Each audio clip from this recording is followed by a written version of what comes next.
कर्म का फल भोगना ही पड़ता है, किसी को इस जन्म में, किसी को अगले जन्म में। एक बार एक व्यापारी ने नया नया काम शुरू किया। उसके लिए उसने एक लड़के को उस काम में रखा।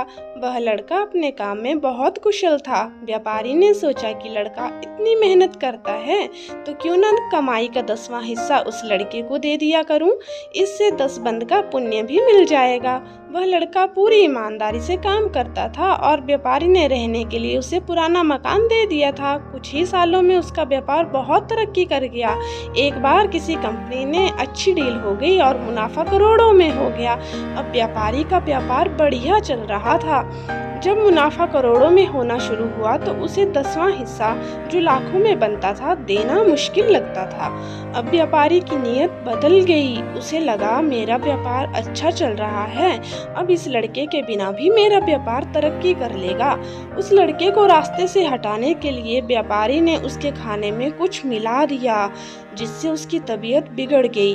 व्यापारी ने बहाने से उसे अस्पताल ले गया। वहां उसने डॉक्टर के साथ मिलकर उसे जहर का इंजेक्शन लगवा दिया और लड़का मर गया।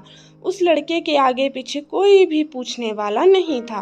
व्यापारी ने अपनी पत्नी को बोल दिया कि तबीयत ज़्यादा बिगड़ने के कारण उस लड़के की मौत हो गई। लड़के की मौत के 1 साल बाद उसके घर बेटा पैदा हुआ। उसके घर में बहुत खुशियां मनाई गई। धीरे धीरे लड़का बड़ा होने लगा। 21 साल का होते ही उसकी शादी करवा दी। शादी के अगले दिन ही उसका लड़का बीमार हो गया। उसे ऐसा रोग लगा कि डॉक्टरों को समझ में ही नहीं आ रहा था कि उसकी बीमारी का कारण क्या है। उसका पैसा धीरे धीरे खत्म होने लगा। लड़के की पत्नी को दिन रात ताने सुनने पड़ते कि उसके आने से ही लड़का बीमार हुआ। इसकी किस्मत अच्छी नहीं है, यह मनहूस है। अब व्यापारी की सारी जमा पूंजी जायदाद लड़के की बीमारी के कारण खत्म हो गई थी। अब उसी पुराने टूटे फूटे मकान में आ गया जो कभी उस लड़के को रहने के लिए दिया था। लड़का एकदम मरने की कगार पर था। एक दिन जब व्यापारी की आंख लगी, उसे सपने में वही लड़का दिखाई दिया जिसे उसने कुछ साल पहले जहर का इंजेक्शन लगवाकर मरवा दिया था। सपने में उसने पूछा, सेठ जी, क्या आपने मुझे पहचाना? मैं वही आपका बेटा बनकर आया हूँ इस जन्म में। आपने मुझे 10वां हिस्सा देने की बजाय मरवाना सही समझा। अब उस 10वें हिस्से का कई गुना आपको मेरी बीमारी पर लगाना पड़ा। व्यापारी कहता है कि मैंने तो तुझे मरवाया, उससे कर्म का फल भोग रहा हूँ। उस लड़की की क्या गलती है? उससे क्यों शादी के बाद एक दिन भी सुख नहीं भोगा? लड़के ने कहा, वह डॉक्टर जिसने मुझे जहर का इंजेक्शन दिया था, इस जन्म में वही मेरी पत्नी बनी है।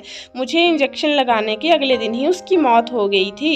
एक डॉक्टर का कर्म होता है अपनी दवाई से किसी की जान बचाना, ना कि उसकी जान लेना। वह भी अपने पिछले जन्म के कर्मों का ही फल भोग रही है। व्यापारी जानता था कि उस लड़के को इंजेक्शन लगाने के अगले दिन ही डॉक्टर एक दुर्घटना में मर गया था। जिस दिन व्यापारी को सपना आया, उसी दिन उस लड़के की मौत हो गई। सच ही कहते हैं, कर्म का फल भोगना ही पड़ता है। व्यापारी को उसी जन्म में भोगना पड़ा। उसका बेटा मर गया और उसकी जायदाद सब खत्म हो गई और डॉक्टर को अगले जन्म में उसकी पत्नी बनकर भोगना पड़ा।